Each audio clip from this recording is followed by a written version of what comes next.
ತೋರ್ಸಕ್ಕಲ್ವಾ? ಹಾಂ.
ಹಾಂ.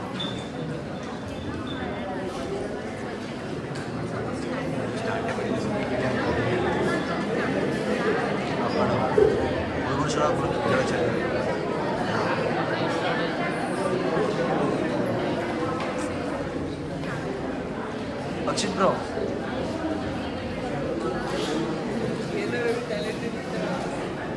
ಅಕ್ಷಿತ್ ಬ್ರೋ, ಈ ಲೈಟು ಕೆಳಗಡೆ ಮಾಡೋ ಪಿ ಪಿ ಟಿ ಕಾಣಿಸಲ್ಲ. ಆ ಲೈಟ್ ಸ್ವಲ್ಪ ಕೆಳಗಡೆ ಕಲ್ಲ ಮಾಡಿ ಪಿ ಪಿ ಟಿ ಕಲ್ಲ ಕಾಣಿಸಲ್ಲ. ಇದಾದ್ರೆ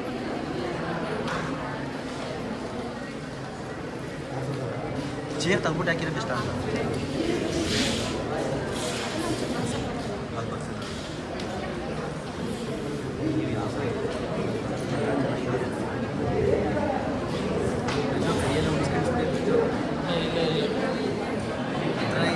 ಪಕ್ಕನೇ ಇದೆ ಮಾಡಲ್ಲ ಕೆಡಿಸ್ಕೊಂಡ್ಬಿಡೋದು.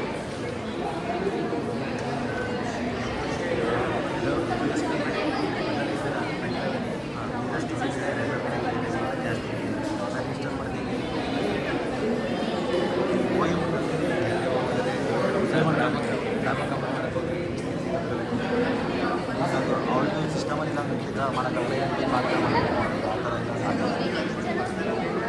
ಬ್ರೋ ಬ್ರೋ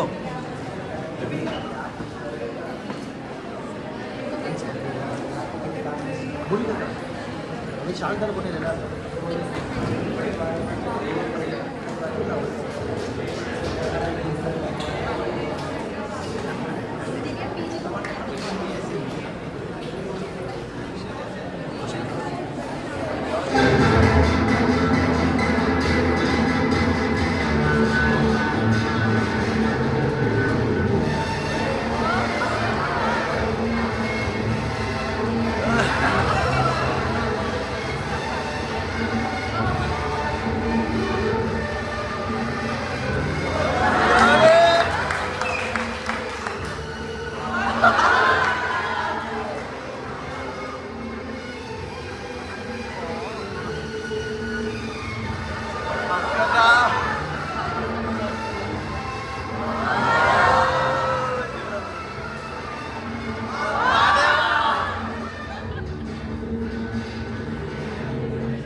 ನಮಸ್ಕಾರ ಸ್ನೇಹಿತರೆ, ಇನ್ನು ನಾವು ನಮ್ಮ ನಾಟಕದಲ್ಲಿ ಒಂದು ಸಾಮ್ರಾಜ್ಯದ ಕಥೆ ಹೇಳುತ್ತಿದ್ದೇವೆ.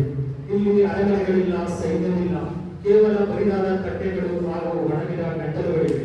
ಇದು ಹಸಿವಿನ ಸಾಮ್ರಾಜ್ಯ. ಭೂಮಿ ಎಲ್ಲರಿಗೂ ಸಮನಾಗಿ ಅನ್ನ ನೀಡುತ್ತದೆ, ಆದರೆ ಮನುಷ್ಯ ಮಾತ್ರ ಅದನ್ನು ಬೇರೆಯಾಗಿ ಹಂಚಿಕೊಂಡಿದ್ದಾನೆ. ಈ ನಾಟಕ ಕೇವಲ ಕಥೆಯಲ್ಲ, ಇದು ಕಟು ಸತ್ಯ. ನೋಡಿ, ಅನುಭವಿಸಿ, ಆನಂದಿಸಿ ಮತ್ತು ನಿಮ್ಮನ್ನು ನೀವು ಕೇಳಿಕೊಳ್ಳಿ.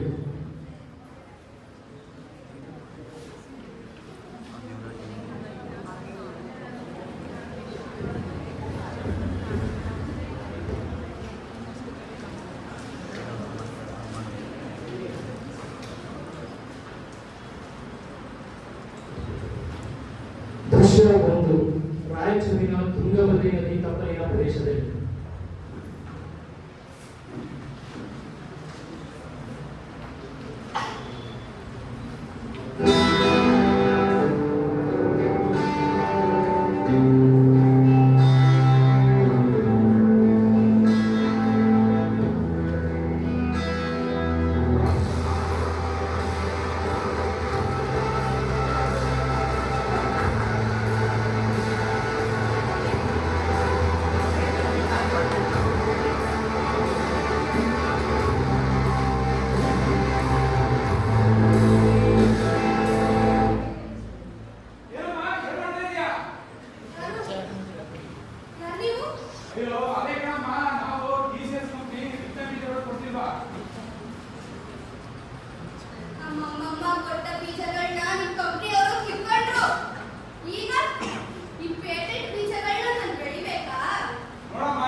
ಇದು ಆಲೂಗಡ್ಡೆ ಬೀಜ.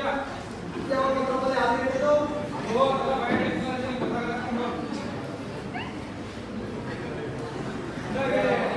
ಹೆಸರೇನು? ಯಾರ ಹೆಸರು ಕೇಳಿದ್ರೆ ಊರಾಗ ನಡೆದೋದು ಅವ್ರ ಗೌರಿ ಶಂಕರ ಅಂತ. ನಿಮ್ಮ ಹೆಸರೇನು? ಹೆಸರು ಮೌಂಟ್ ಎವರೆಸ್ಟ್ ಅಂತ.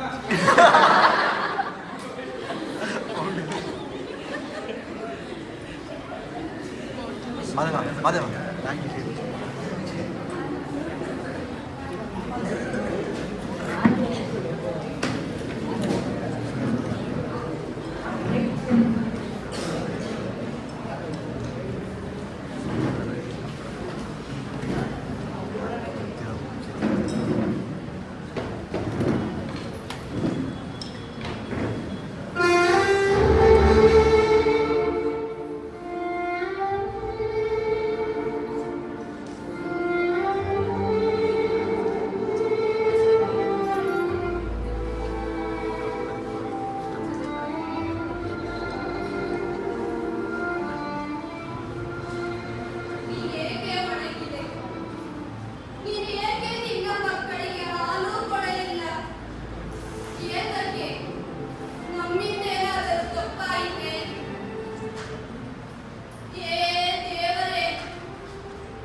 Hello, Suresh. Hello, Ramesh. How are you, man? I am fine. What about you? Yeah, I'm doing good. ನನಗೆ ವಿಷಯ ಗೊತ್ತಾಯ್ತಾ? ಏನು ವಿಷಯ? ಪ್ರತಿ ಬಾರಿ ಆಗೋ ರೀತಿಯೂ ಈ ಬಾರಿನೂ ಬರಗಾಲ ಬಂದಿದೆ ಕಣ್ರಿ. ರಾಯಚೂರಲ್ಲಿ ಯಾವುದೇ ರೀತಿಯಾದಂತ ಬೆಲೆ ಬೆಳೀತಾ ಇಲ್ಲ ಅವರು. ಹೌದಾ? ಹೌದು. ನೋಡಿ, ಇದೇ ಸರಿಯಾದ ಸಮಯ. ರೈತರು ಎಷ್ಟು ಕೊಂದ್ರೆ ಅಷ್ಟಕ್ಕೆ ಸಾಕು ಅಂತ ಫಸಲುಗಳನ್ನ ಮಾರ್ತಾ ಇದ್ದಾರೆ. ಅವ್ರ ಹತ್ರ ಭತ್ತಗಳನ್ನ ತಗೊಂಡು ಅದನ್ನ ಪಾಲಿಶ್ ಮಾಡಿಸಿ ಸೂಪರ್ ಮಾರ್ಕೆಟ್ ಅಲ್ಲಿ ಅಕ್ಕಿಯನ್ನ ಪ್ಯಾಕ್ ಮಾಡಿಸಿ ಮಾರೋಣ. ಏನಂತೀರಾ? ಇದು ನಮಗೆ ಬೇಕಾಗಿರೋದು. ಅವ್ರ ಮಾಡಿದ್ರೆ ನಮಗೆ ನಮಗೆ ಬಿಸ್ನೆಸ್ ಇಂಪಾರ್ಟೆಂಟ್. ನನಗೆ ಒಂದು ವಿಷಯ ರಮೇಶ್, ಏನ್ ಸುರೇಶ್? ಅಲ್ಲಿರೋದೊಂದು ತಂದೆ ಕೊಟ್ಟರೆ ತೋರಿಸ್ಕೊಳ್ಳೋದಿಕ್ಕೆ ಅವ್ರ ಸಮುದಾಯದ ಹೆಸರು ಟೆಸ್ಟ್ ಮಾಡಬೇಡಿ. ನಮಗೆ PR ಮುಖ್ಯ. ಎಮೋಷನ್ಸ್ ಎಲ್ಲ ಪಕ್ಕಕ್ಕಿಟ್ರಿ. ಜನ ಅಪ್ಡೇಟ್ ಆಗ್ಬೇಕು. ಬಡವರು ಅಪ್ಡೇಟ್ ಆಗಿಲ್ಲ ಅಂದ್ರೆ ನಾವೇನ್ರಿ ಮಾಡಕ್ಕಾಗುತ್ತೆ? ನೋಡಿ, ಅವರಿಂದ ಭತ್ತನ ತಗೊಳ್ಳೋಣ, ಸೂಪರ್ ಮಾರ್ಕೆಟ್ಗೆ ಅಕ್ಕಿಯನ್ನು ಮಾಡಿಸಿ ಮಾರೋಣ. ಸೂಪರ್ ಮಾರ್ಕೆಟ್ ಬಂದು ಕುಂತ್ಕೊಳ್ಳೋರು ಎಂತವ್ರು? ರಿಚ್ ಪೀಪಲ್, ಶ್ರೀಮಂತರು. ಅದೇ ತಾನೇ ನಮಗೂ ಬೇಕಾಗಿರೋದು. ಎಷ್ಟೇ ಆದ್ರೂ ಪ್ರಾಫಿಟ್ ನಮ್ಗೆ ತಾನೇ. ಆಮೇಲೆ ಇನ್ನೊಂದು ವಿಷಯ, ಬಡವ್ರ ಮೇಲೆ ಅಷ್ಟೊಂದು ಕನಿಕರ ತೋರಿಸ್ಬೇಡಿ. ಬಡವ್ರಿಗೆ ಏನ್ರಿ ತಿಂಗಳ ಫ್ರೀಯಾಗಿ ರೇಷನ್ ಕೊಟ್ರೆ ಅದನ್ನ ತಿಂದ್ಕೊಂಡು ನಮ್ಮನ್ನೇ ದೇವರು ಅಂತ ಪೂಜೆ ಮಾಡ್ತಾರೆ. ರಮೇಶ್. ಓಕೆ, ಇವತ್ತು ಸಂಜೆ 7 ಗಂಟೆಗೆ ಒರೈನ್ ಮಾಲ್ ಅಲ್ಲಿ ಮೀಟ್ ಮಾಡಿ ಹೋಟೆಲಲ್ಲಿ. ಓಕೆ,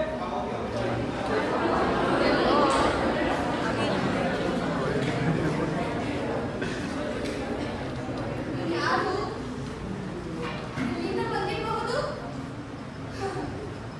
ನಗು ಕಣ್ಣೇ ನೀರು ಬಂದಿದೆ. ಇವ್ರು ತಿಂದುಳಿದ ಸುತ್ತು ನಮಗೆ ಒಪ್ಪತ್ತಿನ ಊಟ. ಆದರೆ ಅವರು ಅದನ್ನ ಚೆಲ್ತಾರೆ, ಕಸದ ಬುಟ್ಟಿಗೆ ಎಸೆದಿದ್ದಾರೆ.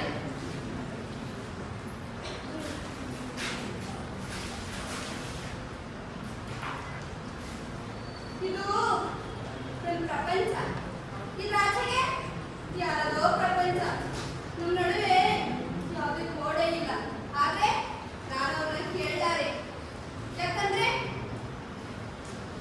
ನಮ್ಮ ಹಸಿವು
ಗೊತ್ತಿಲ್ಲ, ನಮ್ದು ನಮ್ ಬೀವಿಗೆ ಮದುವೆ ಆಗಿ ಇವತ್ತಿಗೆ 15 ವರ್ಷ ಆಗ್ತಿತ್ತು. ಹೇಗ್ ಕಾಣ್ತಿದ್ದೀನಿ? ಬಹಳ ಇಚ್ಛೆ ಅಂದಾಗೆ ಬೆಳಿಗ್ಗೆಯಿಂದ ಡೈರೆಕ್ಟ್ ಸುಗಂಧ ರಚಿ ಇದ್ದಾನಲ್ಲ ಹಿಂಸೆಗೆ ಗೊತ್ತೈತೇನೆ. ಇನ್ನೇ ಮುಂಚೆ ಫೋನ್ ಕೇಳ್ತಾರೆ, ಒಂದೇ ದಿನದಲ್ಲಿ 3 ಜಾಗಕ್ಕೆ ಹೋಗುವಂದ್ರೆ ಬೇಗ ಹೋಗೋದು.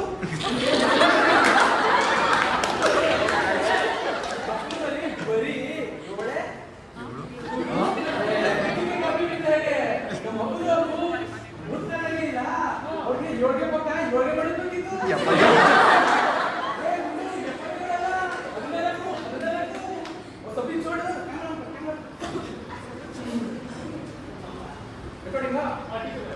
ನಮಸ್ಕಾರ ಸ್ನೇಹಿತರೆ, ಬೆಳಿಗ್ಗೆ ಮಕ್ಕಳು ಪೀರಿಸಿಗೆ ಮಾಡ್ತಾರೆ ಟಾಟಾ, ನಂತರ ಸ್ಕೂಲ್ ಹೋಗಿ ಕಲಿತಾರೆ ಪಾಠ, ನಂತರ ಊಟ, ಆಮೇಲೆ ಆಟ. ನೀವು ನೋಡ್ತೀರಾ ನಿಮ್ಮ ನೆಚ್ಚಿನ ನ್ಯೂಸ್ ಚಾನೆಲ್ ದೊಂಬರಾಟ. ಆಗ್ತರು ನಾನು. ಇದು ವಿಶೇಷ ಬುಲೆಟಿನ್. ಜಾಗತಿಕ ಹಸಿವು ಒಂದು ಶಾಪ.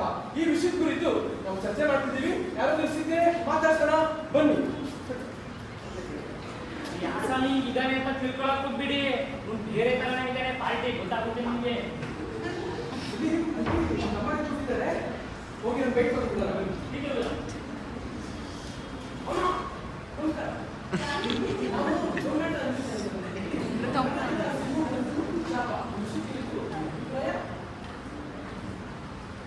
ಮಳೆ ಇಲ್ಲ, ಬೆಳೆ ಇಲ್ಲ.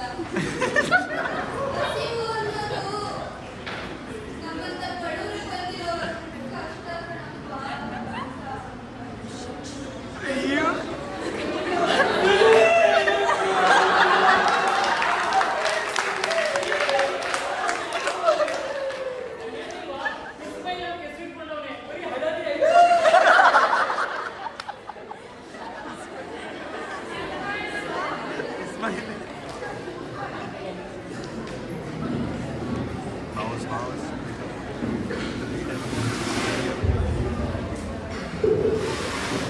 ಪಂಚಮ್ಮ ಮಣ್ಣನ್ನು ಪ್ರೀತಿಸಿದವಳು, ಆದರೆ ಈಗ ಮಣ್ಣು ಕಂಪನಿಯವರ ಪಾಲಾಗಿದೆ.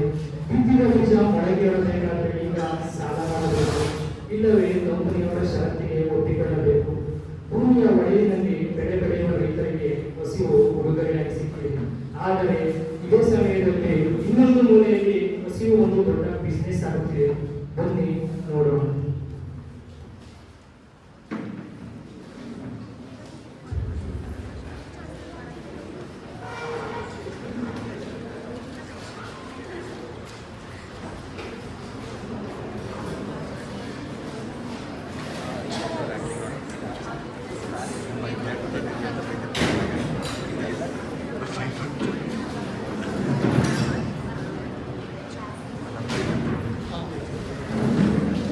pakai kunci rekam.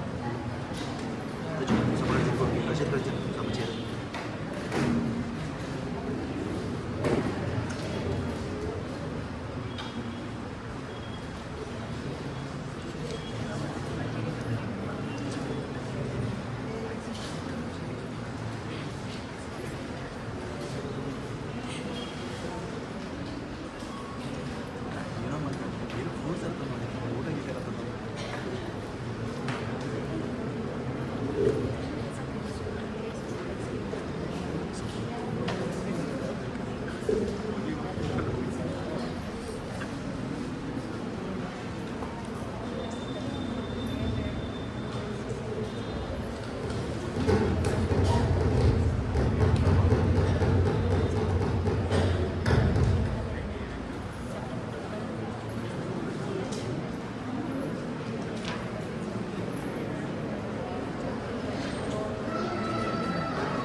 ದೃಶ್ಯ 2 ಮೈಸೂರಿನ ಐಷಾರಾಮಿ ಹೋಟೆಲ್ ಹಾಗೂ ಕೊಡಗೆರೆಯಲ್ಲಿ.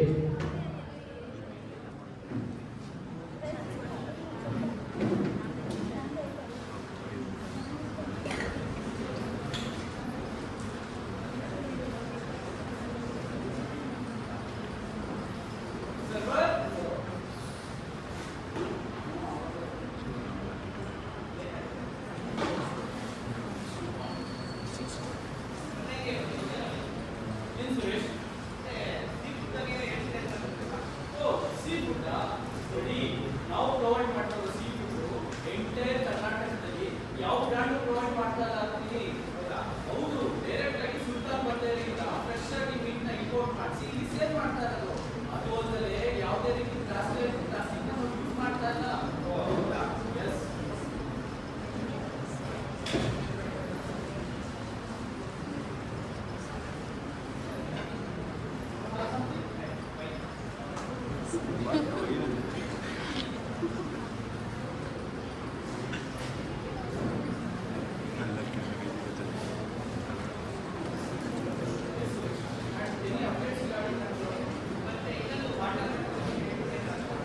ವಾಟರ್ ಬಾಟಲ್ ಸಿ ನಾವು ಪ್ರೊವೈಡ್ ಮಾಡ್ತಾ ಇರೋ ವಾಟರ್ ಬಾಟಲ್ ಡೈರೆಕ್ಟ್ ಆಗಿ ಹಿಮಾಲಯನ್ ರೇಂಜಸ್ ಇಂದ ಬರ್ತಾ ಇರೋ ವಾಟರ್ ಇಲ್ಲ. ಅದನ್ನ ರೆಂಡರ್ ಸ್ಪ್ರೆಡ್ ಅಂತ ಇದ್ದಾರೆ. ಹಿಮಾಲಯನ್ ರೇಂಜಸ್ ಇಂದ ಬರ್ತಿರೋ ವಾಟರ್ನ ಡೈರೆಕ್ಟ್ ಆಗಿ ನಾವು ಕಸ್ಟಮರ್ಸ್ಗೆ ಪ್ರೊವೈಡ್ ಮಾಡ್ತಾ ಇದ್ದೀವಿ. ಅದು 1 ಲೀಟರ್ ವಾಟರ್ ಬಾಟಲ್ಗೆ $200 ಪ್ರೊವೈಡ್ ಮಾಡ್ತಾರೆ. ಅಷ್ಟೇ, ಅಷ್ಟೇ ಆಗೋದಿಲ್ಲ. ಸಿ $200 ಕೊಟ್ಟು ಯಾರು ವಾಟರ್ ತಗೋತಾರೆ? ನೆಕ್ಸ್ಟ್ ಪೀಪಲ್ ತಗೊಂಡ್ರೆ ಪ್ರಾಫಿಟ್ ನಮಗೆ ತಾನೆ.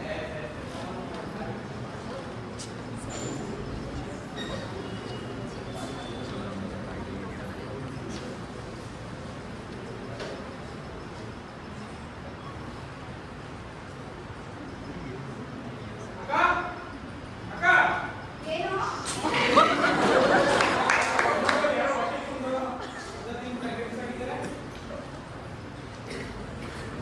ಈ ಎತ್ತಿರೋ ಬೇರೆ ಆಯ್ತು. ಇದು ಅವ್ರ ಬಾಯಿಂದ ಈಗ ನಮ್ಮ ಬಾಯಿಗೆ. ಅವ್ರಿಗೆ ಏನಾದ್ರೂ ಗೊತ್ತಾಗಿರ್ಬೋದಾ ಈ ಹೆಂಗ್ಸ್ರು ನನ್ನ ತಮ್ಮನ ಹೊಟ್ಟೆ ನೀಗಿಸ್ಬೋದು ಅಂತ? ಇಲ್ಲ. ಅವ್ರಿಗೆ ಏನಾದ್ರೂ ಗೊತ್ತಾಗ್ಬಿಟ್ರೆ ಏನ್ ಮಾಡ್ತಾರೆ? ಏನು ಮಾಡಲ್ಲ. ಯಾಕಂದ್ರೆ ಅವ್ರ ತಂಟೆನೆ ತುಂಬಿ ತುಳುಕ್ತಾ ಇದೆ.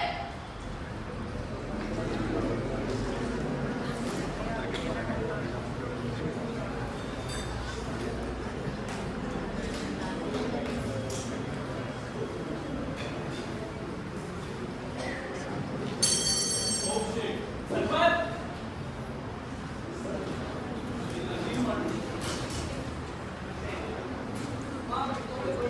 ನಮಗೆ ನಿಮ್ಮನ್ನು ಬೇಕು.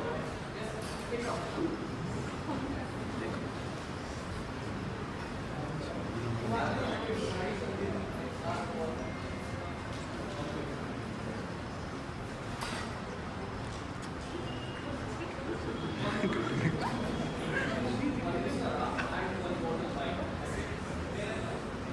ಸರ್, ಅಂದಾಗೆ ನಿಮ್ಮ ಸಂಬಳ ಎಷ್ಟು?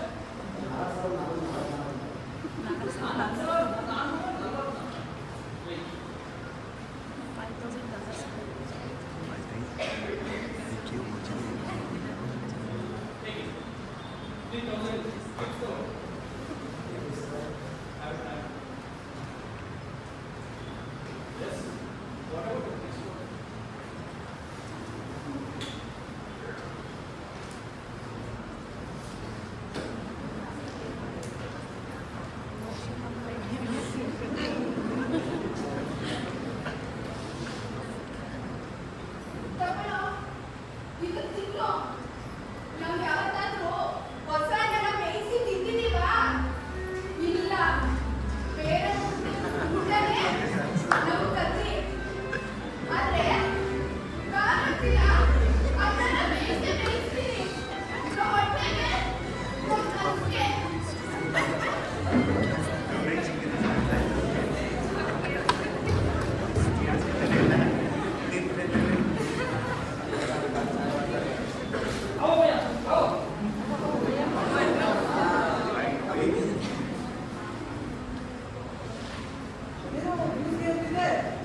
ಭಯ್ಯ, ನಮ್ಗೆ ಅಡಿಗೆ ವಿಡಿಯೋ ಮಾಡಿದ್ದಿಲ್ಲ. ಎಮ್ಮೋ ಇಂಚಮ್ಮದು. ಅದಕ್ಕೆ ಬಿಲಿಯನ್ ಗಟ್ಟಲೆ ವ್ಯೂಸ್ ಗೆ ಬಂದಿದೆ. ಶಂಸುದಿನ್ಗೆ ಅಂದ್ರೆ ಸುಮ್ಮನೆ ಜನ ಪೀಟಿಗೆ ಮಾಡ್ತಾರೆ. ಮಾಡ್ತಾರೆ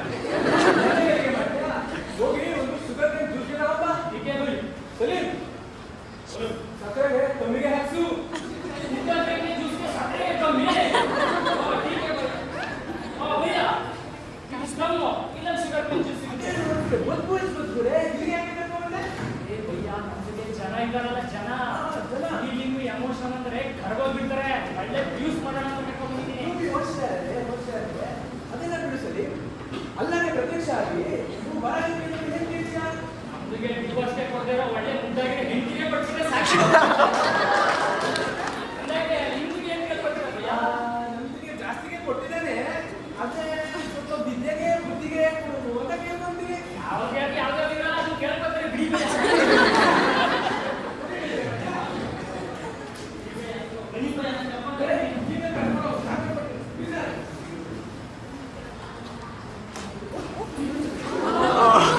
ಈ ತರ ಬರ್ಬೇಕಾಯ್ತ ಭಯ, ನಿಮ್ಗೆ ಗೊತ್ತೇ ಇರಲಿಲ್ಲ.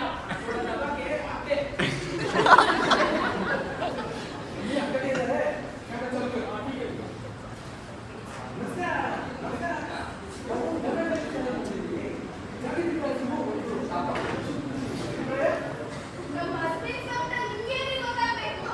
ಆಯ್ತಲ್ಲ ನಾನಿದ್ರೆ ಐದು ಬರ್ತೀನಿ, ನಮ್ಮ ಜೊತೆ ಈ ಕಾಡ ಸ್ಲಮ್ಮಲ್ಲಿ ನಮ್ಮ ಕುಟುಂಬಕ್ಕೆ ಎಷ್ಟು ಕಷ್ಟಪಟ್ಕೊಂಡಿದ್ದೀವಿ ಅಂತ ನಮಗ್ ಗೊತ್ತು, ನಿಮ್ಗೇನೆ ಗೊತ್ತು.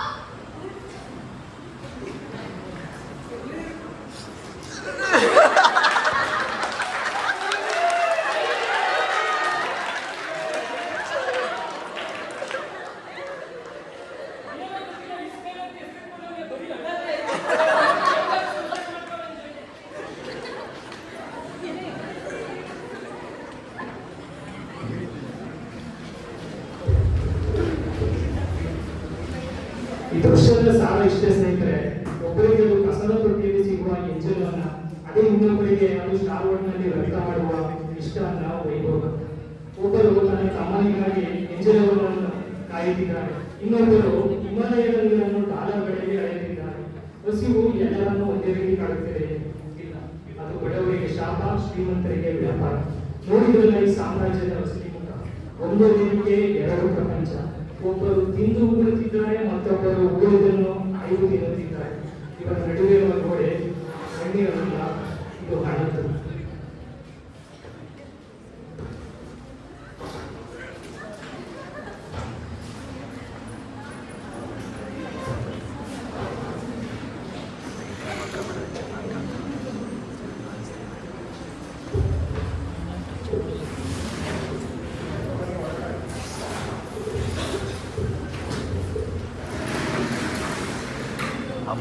ದೃಶ್ಯ 3, ಚಿತ್ರದುರ್ಗದ ಬಂಜರುಭೂಮಿ ಪ್ರದೇಶದಲ್ಲಿ.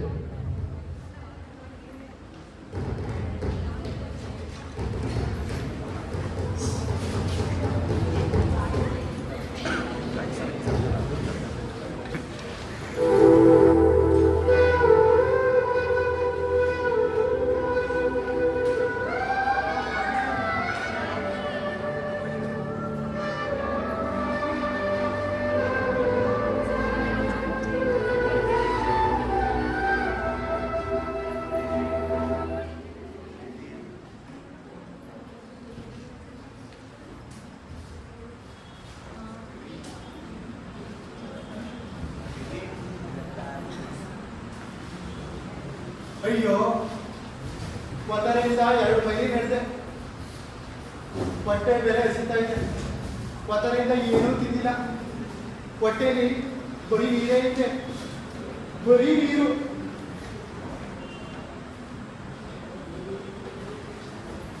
ಇದು ಅಮೃತವೇ ಅಲ್ಲ, ಇದು ನನ್ನ ರಕ್ತ. ನಾನು ಪ್ರತಿದಿನ ಈ ಪೈಪ್ ಹತ್ರ ಬರ್ತೀನಿ. ಕೆಲವು ಸರಿ ನೀರಿರುತ್ತೆ, ಕೆಲವು ಸರಿ ನೀರೇ ಇರಲ್ಲ. ಆದ್ರೆ ಇವತ್ತು ಅದೃಷ್ಟ ಅನ್ಸುತ್ತೆ. ಹೊರಗಿನ ಪ್ರಪಂಚದಲ್ಲಿ ತಿಳಿದವ್ರನ್ನ H2O ಅಂತಾರೆ, ಇದನ್ನೇ ಕುಡಿತಾರೆ, ಇದ್ರಲ್ಲೇ ಸ್ನಾನನೂ ಮಾಡ್ತಾರೆ, ಬಟ್ಟೆನೂ ಒಗಿತಾರೆ, ಗಂಡಕನ ಹೊತ್ಕೊಳ್ತಾರೆ, ಕಾಸನ್ನ ಹಿಡಿತಾರೆ. ಆದ್ರೆ ಆ ಮುಟ್ಟಾಡ್ರಿಗೆ ಏನ್ ಗೊತ್ತು, ಈ ಎಲ್ಲಾ ಜೀವ ಸಂಗ್ರಹಗಳು ಹುಟ್ಟಿರೋದು ನೀರಿನಿಂದಲೇ ಅಂತ.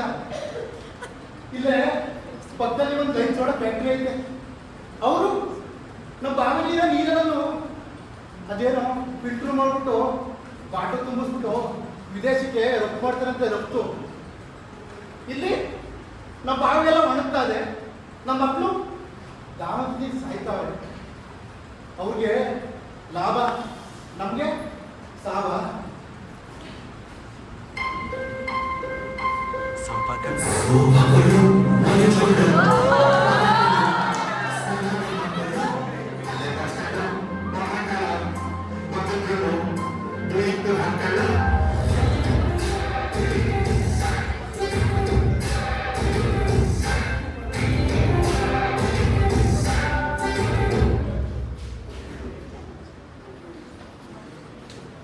ಆ ಟ್ರಕ್ ನೋಡಿ, ಆ ಟ್ರಕ್ಕಲ್ಲಿ ನಮ್ಮ ನೀರು ವಿದೇಶಕ್ಕೆ ರಫ್ತಾಗ್ತಾ ಇದೆ.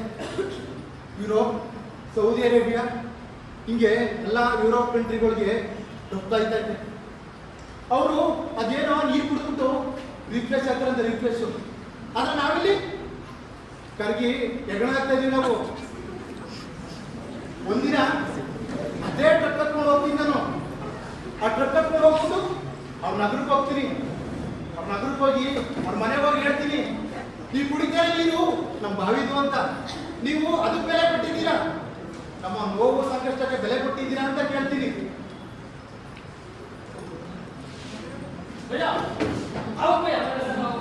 ಈ ನೀರನ್ನ ಕುಡಿತೀನಿ, ನಾಳೆ ಪುನಃ ನಡೀತೀನಿ. ಇದೇ ನನ್ನ ಜೀವನ.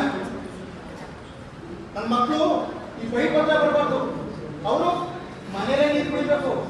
ಆ ಥರ ವ್ಯವಸ್ಥೆ ಮಾಡ್ಕೊಡ್ತೀನಿ ನಾನು. ಇದಕ್ಕೋಸ್ಕರ ಏನೇ ನೋವು ಸಂಕಟ ಹಸಿವು ಬಂದ್ರು ನಾನು ಸಹಿಸ್ಕೊತೀನಿ, ನಾನು ಸಹಿಸ್ಕೊಡ್ತೀನಿ.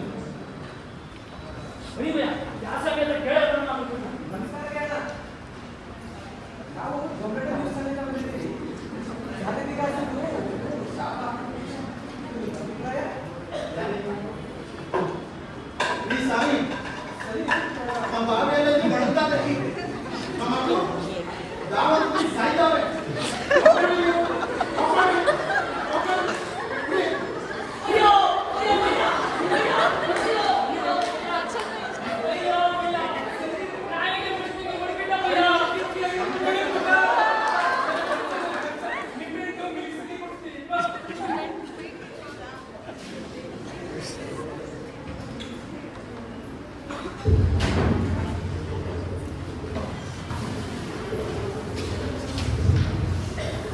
ಸ್ನೇಹಿತರೆ, ದೊಡ್ಡವರು ಹೇಳ್ತಾರೆ ನೀರು ಜೀವಜಲ ಅಂತ. ಆದರೆ ಚೋಮನ ಪರಿಸ್ಥಿತಿ ಯಾವ ಸ್ಥಳಗಳಲ್ಲಿ ಬೆಕ್ಕು ತೋಚೋದಿಲ್ಲ. ಚೋಮನ ಪ್ರದೇಶದ ನೀರು ಪೆಪ್ಸಿ ಬಾಟಲಿಯಲ್ಲಿ ಬೇರೆ ಬೇರೆ ದೇಶಗಳಿಗೆ ರಫ್ತಾಗುತ್ತಿದೆ. ಬಾಯಾರಿಕೆ ಅನ್ನೋದು ಅವನಿಗೆ ಈಗ ಶಿಕ್ಷೆ. ಕಂಪನಿಯವರಿಗೆ ಅದು ಲಾಭದಾಯಕ. ಮನುಷ್ಯನ ಪ್ರಾಣಕ್ಕಿಂತ ಮಾರುಕಟ್ಟೆಯ ಅಂಕಿಅಂಶಗಳೇ ದೊಡ್ಡದಾದಾಗ ಅಲ್ಲಿ ಮಾನವೀಯತೆ ಸತ್ತೋಗುತ್ತದೆ ಶಾಶ್ವತವಾಗಿ.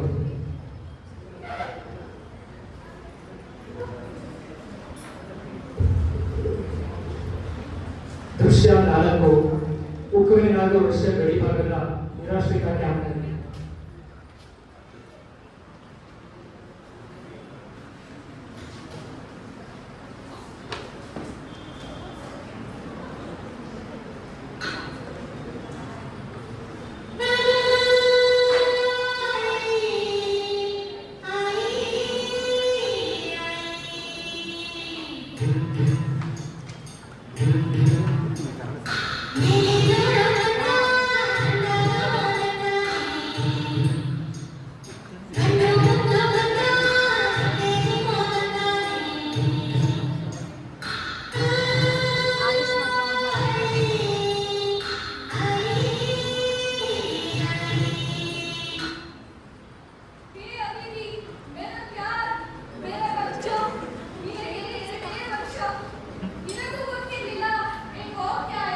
ये लड़ाई क्या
ಹೇ ಅತಿಥಿ, ಇದು ನನ್ನ ಮಗುವಿನ ಸಮಾಧಿ. ಇಲ್ಲೇ ಬರೆಸಿ ಹಸಿವಿನಿಂದ ಸತ್ತ ಮಗು ಎಂದು ಇಡೀ ಪ್ರಪಂಚವೇ ನೋಡುತ್ತಿತ್ತು. ಆದರೆ ಇದಕ್ಕೆ ಏನೂ ನೀಡಲಿಲ್ಲ. ಹೊರತಾಗಿ ಪ್ರಪಂಚವೇ ತಿನ್ನುತ್ತಿತ್ತು. ಹೇ ಅತಿಥಿ,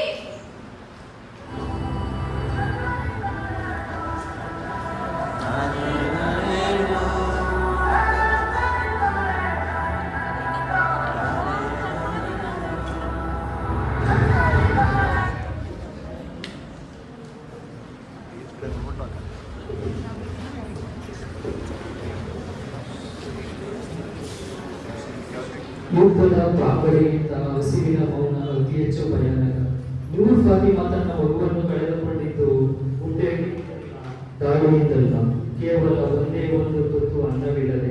ಹಸಿವು ಮತ್ತು ಸಾವು ಇಲ್ಲಿ ಒಂದೇ ಮನೆಯ ಅತಿಥಿಗಳಾಗಿವೆ.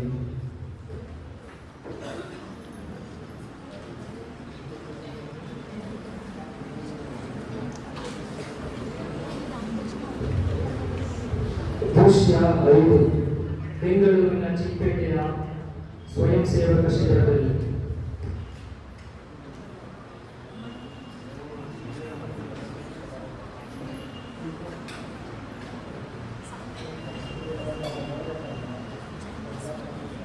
ನಾನು 15 ವರ್ಷಗಳಿಂದ ಇಲ್ಲಿ ಸ್ವಯಂ ಸೇವಕನಾಗಿ ಕೆಲಸ ಮಾಡ್ತೀನಿ. ನಮ್ಮಲ್ಲಿಗೆ ಪ್ರತಿದಿನವೂ ಫಸ್ಟೋರ್ ಬರ್ತಾರೆ. ನಾನು ಅವರಿಗೆ ಪ್ರತಿದಿನವೂ ಆಹಾರವನ್ನು ಹಂಚ್ತೀನಿ. ಆದರೆ ನನಗೆ ಗೊತ್ತು ಇದು ಕೇವಲ ಸಣ್ಣ ಪರಿಹಾರ ಅಲ್ಲ ಅಂತ. ಯಾಕಂದ್ರೆ ಇದರ ಸಮಸ್ಯೆ ಬೇರೆ ಕಡೆಗೆ ಇದೆ ಅಂತ. ನೀವು ಇಷ್ಟೊತ್ತು ನೋಡಿದಿರಿ ರಾಯಚೂರಿನ ಅಂಚಮ್ಮ, ಚಿತ್ರದುರ್ಗದ ಶೋಮ, ಕೊಳಗೇರಿಯ ಮೀರ ಹಾಗೂ ಉಗ್ರೇನ ಗೋಪಾಲ.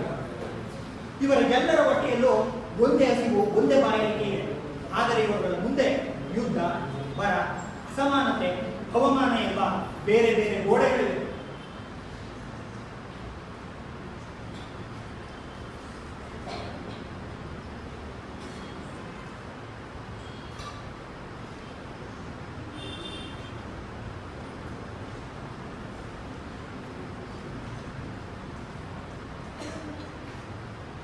ಇದು ಕೇವಲ ಒಂದು ತುತ್ತು ಅನ್ನ ಅಲ್ಲ.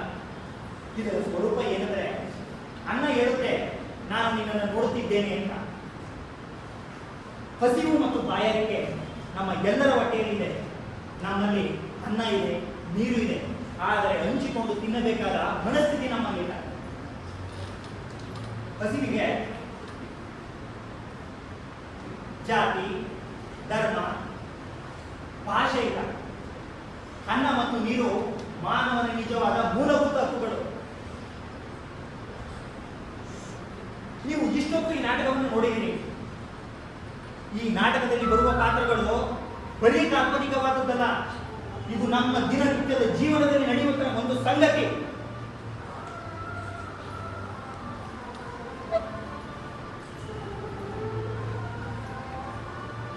ಇಡೀ ಪ್ರಪಂಚವು ಒಂದು ತುತ್ತಿನ ಸುತ್ತ ತಿರುಗುತ್ತಿತ್ತು. ಆದರೆ ಹಸಿವಿನ ಬಗ್ಗೆ ಯಾರಿಗೂ ಒಂದು ಅರಿವಿಲ್ಲ. ಈ ನಾಟಕದ ನಿಜವಾದ ಅಂತ್ಯ ಬೇಕಾದರೆ ನಿಮ್ಮ ಮನೆಗೆ ಹೋಗಿ ನಿಮ್ಮ ತಟ್ಟೆಯಲ್ಲಿ ಉಳಿದಿರುವ ಅನ್ನದ ಬಗ್ಗೆ ಯೋಚಿಸಿ, ನಿಮ್ಮ ಸ್ನಾನದ ನೀರಿನ ಬಗ್ಗೆ ಯೋಚಿಸಿ, ಹಾಗೂ ನಿಮ್ಮ ಕಸದ ತೊಟ್ಟಿಯ ಬಗ್ಗೆ ಯೋಚಿಸಿ. ಯಾಕೆಂದರೆ ಈ ನಾಟಕದ ನಿಜವಾದ ಅಂತ್ಯ ಸಿಗುವುದು ಅಲ್ಲೇ ಇದೆ. ಆಯ್ಕೆ ಇದೆ ನಮ್ಮ ಕೈಯಲ್ಲಿ.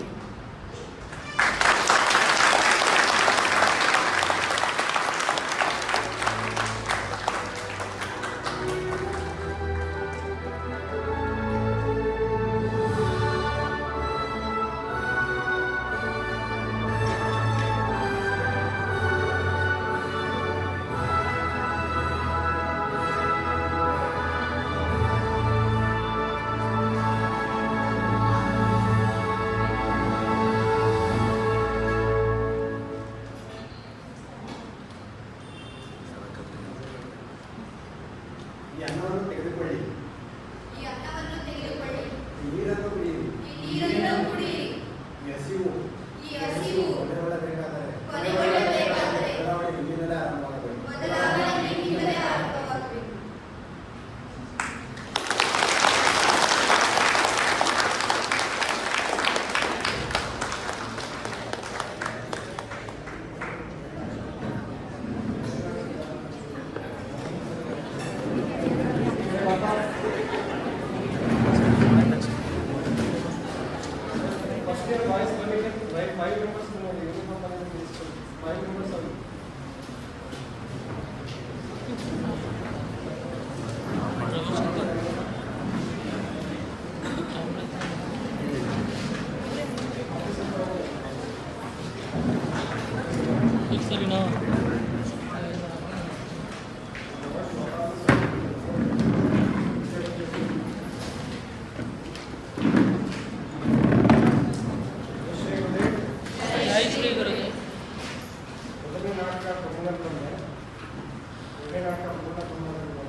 ವಿಶಿಷ್ಟ ಟೀಮಲ್ಲ, ವಿಶಿಷ್ಟ ಟೀಮ್ ಲಿಂಕಲ್ ಜಾಬ್ಸ್ ನಮ್ಮ ಕಡೆಯಿಂದ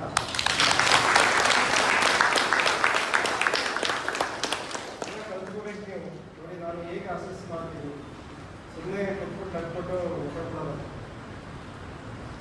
ನನ್ನ ಅಸೆಸ್ಮೆಂಟ್ ಪ್ರಕಾರದಲ್ಲಿ ಯಾರೆಲ್ಲ ಫಸ್ಟು ಕರೀತೀನಿ, ಏನು ಕೇಳ್ತೀನಿ, ಏನು ಮಾಡಬೇಕು, ನಾಟಕ ಅಥವಾ ಒಂದು ಪ್ರಸ್ತುತೀಕರಣ ಅಂದರೆ ನಮ್ಮ ವಿವೇಚನೆ ಹೇಗಿರಬೇಕು, ನಮ್ಮ ಅವಲೋಕನ ಹೇಗಿರಬೇಕು, ಅದರ ರಸಸ್ವಾದನೆ ಹೇಗೆ ಮಾಡಬೇಕು, ಅದರಿಂದ ಏನು ಲಾಭ ಆಯಿತು, ಅನುಕೂಲತೆಗಳು ಏನು, ಮತ್ತು ಅದು ಏನು ಎರಡಿಸಿತ್ತು ಎಲ್ಲವನ್ನು ಹುಡುಕಬೇಕಾಗುತ್ತೆ. ನಾಟಕದ ರಚನೆ ತುಂಬ ಅದ್ಭುತವಾಗಿದೆ. ಕತೆ ಪ್ರಸ್ತುತ ಸನ್ನಿವೇಶಕ್ಕೆ ಮತ್ತು ಹಿಂದಿನ ಸನ್ನಿವೇಶ, ಪ್ರಸ್ತುತ ಸನ್ನಿವೇಶ ಮತ್ತು ಈಗ ಏನು ಸನ್ನಿವೇಶ ಇದೆ, ಮುಂದಿನ ಭವಿಷ್ಯದಲ್ಲೂ ಏನಿರುತ್ತೆ ಅದಕ್ಕೆ ತುಂಬ ಸೂಕ್ತ ಆಗುತ್ತೆ, ಹೊಂದಾಣಿಕೆ ಆಗುತ್ತೆ. ಕತೆ ರಚನೆಕಾರ ಯಾರು? ಬನ್ನಿ. ಮತ್ತು ಅಕ್ಷಿತ್, ವೆರಿ ಗುಡ್.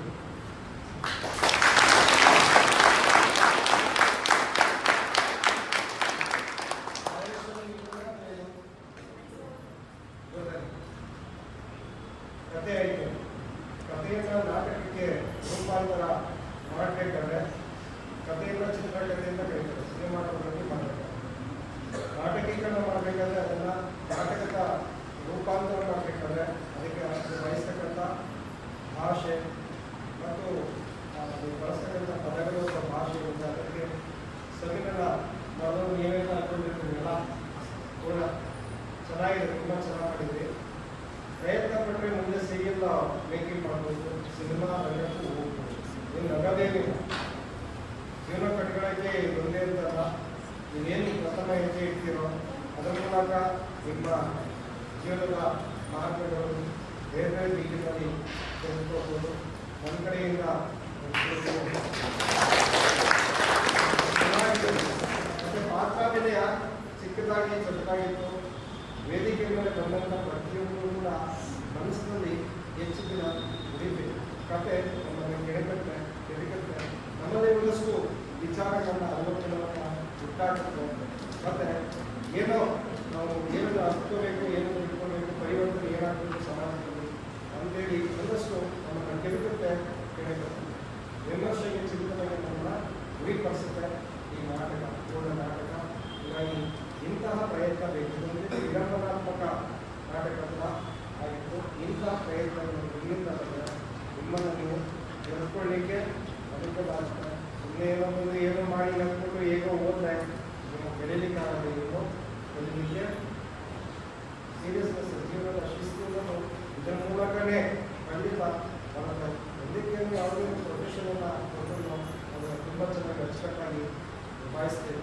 ಹೀಗೆ ಎಲ್ಲವೂ ಕೂಡ ಮತ್ತೆ ನಾಟಕಕ್ಕೆ ಅದನ್ನು ಉದಾಹರಣೆ ಮಾಡಬೇಕು. ಸಂಭಾಷಣೆ ಕೂಡ ತುಂಬ ಅತ್ಯದ್ಭುತ. ಮತ್ತು ಇಲ್ಲಿ ಚಿಂತನೆಗೆ ಅವಕಾಶ ಇದೆ, ಹಾಸ್ಯಕ್ಕೆ ಅವಕಾಶ ಇದೆ, ಮನರಂಜನೆಗೆ ಅವಕಾಶ ಇದೆ. ಪ್ರಸ್ತುತ ಸಮಾಜದ ಚಿಂತನೆ ಅಥವಾ ಸ್ಥಿತಿಗತಿಗಳಿಂದ ಅದನ್ನು ಚಿಂತನೆಗೆ ಈಡು ಮಾಡುತ್ತೆ ಇದು ಆಗುತ್ತೆ. ಮಾತ್ರಾಭಿನಯದಲ್ಲಿ ಎಲ್ಲರೂ ಕೂಡ ಮೊದಲು ಸೋಮಣ್ಣ ಏನು ಅವರಿಗೆ ಕೊಟ್ಟಿದ್ದು ಸಂಭಾಷಣೆ ನಾನು ನೋಡಿದ್ದು ಸುಮಾರು 4 ನಿಮಿಷ 9 ಸೆಕೆಂಡು ಇಲ್ಲಿ ಸಂಭಾಷಣೆ ಇದ್ದಿದ್ದು ತುಂಬ ಚೆನ್ನಾಗಿ ಪ್ರಸ್ತುತೀಕರಣ. ನೆಕ್ಸ್ಟು ಶಿವರಾಮಪುರದಲ್ಲಿ 2 ಸಲ ವೇದಿಕೆ ಅಚ್ಚುಕಟ್ಟಾಗಿ ನಿಭಾಯಿಸುತ್ತಾರೆ. ಅವ್ರ ಜೊತೆಗೆ ಮಾಡಿ ಕೂಡ ಚೆನ್ನಾಗಿ ನಿಭಾಯಿಸ್ತಾರೆ. ನೆಕ್ಸ್ಟು ಹೋರಾಟ ನ್ಯೂಸ್ ಚಾನಲಲ್ಲಿ ಇಬ್ಬರು ಮುಸ್ಲಿಂ ಮಾತನಾಡುವ ಸರಿ ಮನಸ್ಸಿನಲ್ಲಿ ಉಳಿತಾರೆ. ನೆಕ್ಸ್ಟು ಅವರ ಸಹಪಾಠಿ ಹರ್ಷ ಬ್ಯೂಟಿಫುಲ್ ಚೆನ್ನಾಗಿ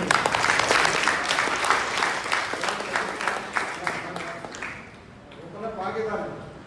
ಬದುಕ ನಮ್ಗೆ ಕಟ್ಕೊಂಡಲ್ಲ, ಧೈರ್ಯ ಬಂದಿದೆ. ಬಂದಿದ್ದಕ್ಕೂ ಈಗಿದ್ದೂ ತುಂಬ ಧೈರ್ಯ ಬಂದಿದೆ. ತರಗತಿ ಕೊಟ್ಟರೆ ಖಂಡಿತ ಅವನ ವಿಷಯದ ನಾವು ಅದು ಎದುರಿಸ್ಬಲ್ಲ, ಮಕ್ಕಳಿಗೆ ಕಲಿಸ್ಬಲ್ಲ. ನೆಕ್ಸ್ಟು ಮಾತ್ರ ಹೊಸ ಸ್ವಾಧೀನ ಮಾಡಿದರೆ ಒಳಗಡೆ ಹಿಡಿದುಬಿಟ್ಟ.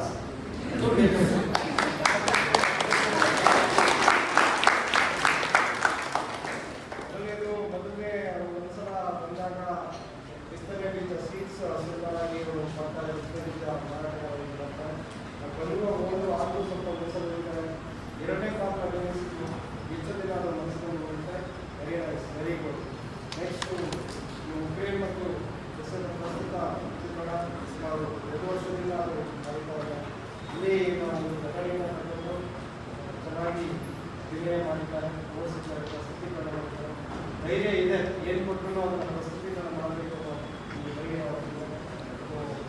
ಇವರು ಸ್ವಲ್ಪ ಹಚ್ಕೊಂಡೇ ಮಾಡಿದ್ರು. ಮೀನ್ಸ್ ಪಾತ್ರಕ್ಕೆ ಅವರು ಇನ್ವಾಲ್ವ್ಮೆಂಟು ಚೆನ್ನಾಗಿ ಆಗಿದೆ.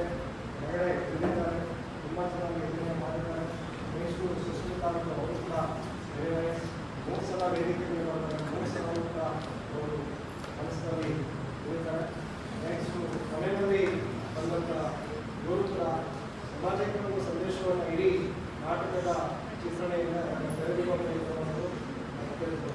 ಚೆನ್ನಾಗಿ ಅದನ್ನು ಪ್ರಸ್ತುತೀಕರಣ ಮಾಡಿದ್ದಾರೆ. ಏನು ಸಮಾಜ ಆ್ಯಕ್ಟಿಂಗ್ ಅಕ್ಷಿತ್ ವೆರಿ ನೈಸ್, ಎಲ್ಲವನ್ನು ಜವಾಬ್ದಾರಿ ತಗೊಂಡು ಮಾಡಿದ್ದಾರೆ. ಸ್ವಲ್ಪ ಇರ್ರೆಗ್ಯುಲರು, ಆದರೆ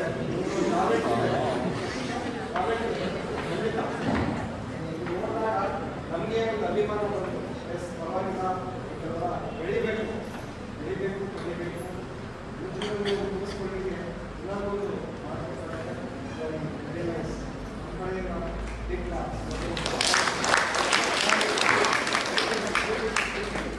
ಇಂಥ ಪ್ರಯತ್ನಗಳನ್ನ ಮಾಡಿ ಒಂದೇ ಸಂಸ್ಕಾರ ಟೀಮು ಅಷ್ಟೇ ಅದು ಚೆನ್ನಾಗಿತ್ತು. ಇದು ವರದಕ್ಷಿಣೆ ಕೊನೆಗೂ ಬಂದರೆ ಅದು ನಮ್ಮ ಸಂಸ್ಥೆಯ ಇದು ಈಗ ಇತ್ತೀಚೆಗೆ ಅಳಿಸಿ ಹೋಗ್ತಾ ಇದೆ. ಇಂಟೀರಿಯರ್ ಪ್ಲೇಸಸ್ ಅಲ್ಲಿ